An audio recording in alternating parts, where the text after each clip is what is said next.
Oh, these pyramid sets are killer, man.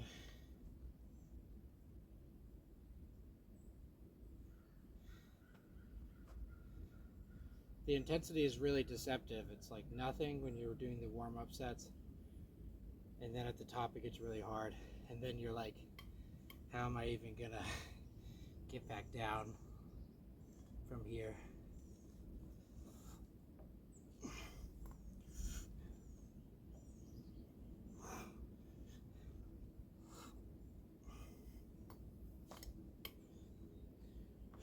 I think this only works if you spent enough time building the skill of the movements first, because even though I'm very fatigued, I'm not completely falling apart form-wise. It's not going to be perfect, but I can at least still get an appreciable form. Actually, when I rewatch myself doing some of these pyramids, I'm surprised how little my form breaks down considering how much fatigue I'm generating.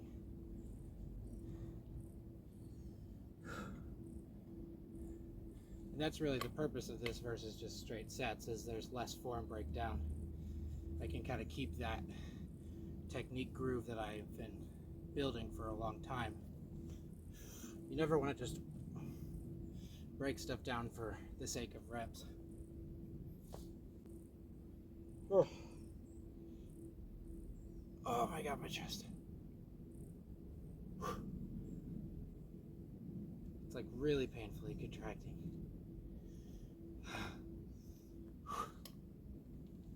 Okay, last rep.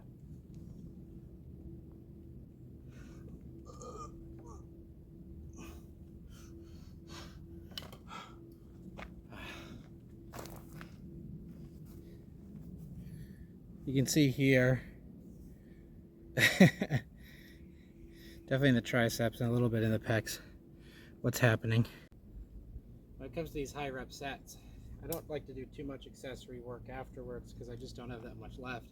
If there's any way I can squeeze out a little bit more though, I do want to try that. So in this case I'm doing chest flies because my chest tends to outlast my triceps and front delts. And so I just need to do a little bit extra to kind of catch that up. Remember, accessories are supposed to be for weak points, not just for extra junk volume. And with this, because of the pyramids, I really have to be very cautious about additional volume because I'm already pretty much pushing the upper threshold of my recovery. Shit, I think I lost count of that. Maybe that was 6. I'll just go for 5. I hope that this higher rep stuff is gonna have a big impact on my hypertrophy. To be totally honest, I haven't done anything super similar to this style of training, but there seems to be enough, evidence that I know that there's something to be gained from this, if only just a little bit of grit. There we go. At this point, I've hit the threshold where anything else, you can kind of see from the side a little bit. Even my puny pecs are working. Do something a little weird. I'm doing a flexion focused core work today, so just basically abs, anterior chain, whatever you want to call it. But I am trying front levers first as a flexion movement, which is a little weird. I think usually people would probably put them in kind of like a pulling upper body exercise. But for me, I wanted to do it separate because there is still a huge core training component. With calisthenics, a lot of these movements use a large amount of your muscle mass, so sometimes it's a little hard to categorize. And honestly, I just do based on where I think I can fit in recovery-wise, more so than caring too much about like the specifics of does this really fit in this slot. It's more like, can my body recover from this? And I think if I put this into my pulling work, I just wouldn't have enough back strength to handle the high rep pull-ups and to progress at these. But we're gonna see if I can do a full front lever. I haven't done one of these since I was like much younger and much lighter. So that doesn't really count, you know, that's just being skinny when you're a teenager.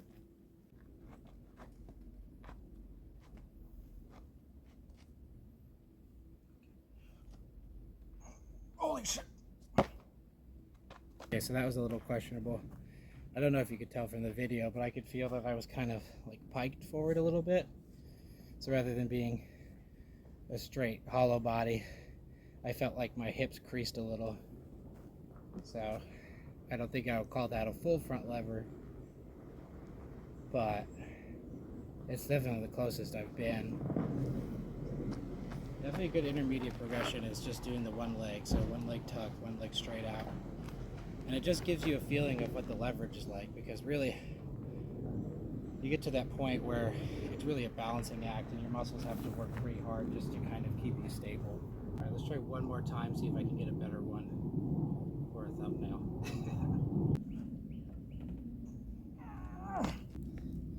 Whoa, that's tough. Upon review of the footage, I'm going to count that. At most, I had control of that for a second, but I do feel like I had a point of like, I was holding that static. I could tell because my whole body is sore now. Not so much my core actually, but more so my forearms and pulling musculature. I think, so I think my core is definitely there, but my back muscles are still doing a little bit of catch up to stabilize, because they're the ones doing the actual pulling rather than just holding in place. But that's pretty cool. So like 210, like 96 kilograms front lever at 6 feet with long legs. So anybody who says you can't do those when you're taller, it's not true. All the leverage stuff, it's like people arguing about like how tall can a person be and still do a planche. To me, that seems stupid, because it's like a planche is hard no matter what. So like, why are we even having this debate? Yeah, it's useful to understand leverages in the sense of like, you're going to have probably challenges related to your biomechanics. But beyond that, like, I think it's just a defeatist mentality. Like, if I was worried about, oh, I'm too tall to do a front lever, then I would never have done that just now. If I was so worried about, I'm too tall, too heavy, whatever, to do the world's ugliest front lever. I think the rest of my core workout's going to be trash, probably, because I don't feel like I've got anything left, but I at least got a new PR kind of unexpectedly, so that's cool.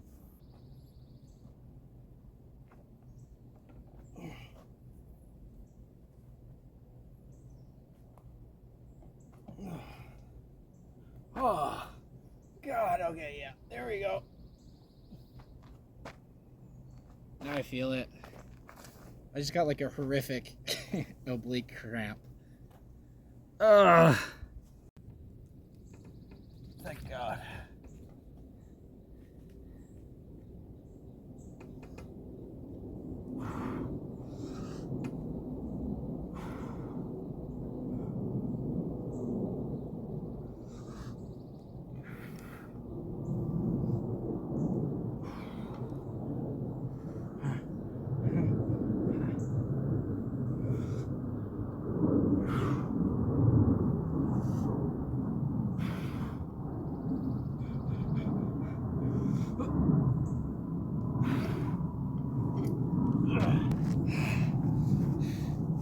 Jesus. I rarely get ab cramps, but oh my God. All right, well, that's the end of the push and core day. I really like pairing. I'm really enjoying pairing kind of a core progression after push-pull legs. So I'm essentially doing a push-pull leg split, but then pairing it with, I guess in the point of legs, it's lateral chain. For the pull, it's extension chain. Makes sense. And then for the push, it's flexion. So it's kind of a mix of, you know, one of my favorite strength training formats with enough core work that I can actually keep training calisthenics. If you don't do the core stability work, you're just going to completely plateau in calisthenics or get injured. but you have to do the stability work. It's absolutely essential. And it's a little bit less taxing recovery-wise, I find, for the most part. And so it's something you can squeeze in at the end of the workout. No excuses.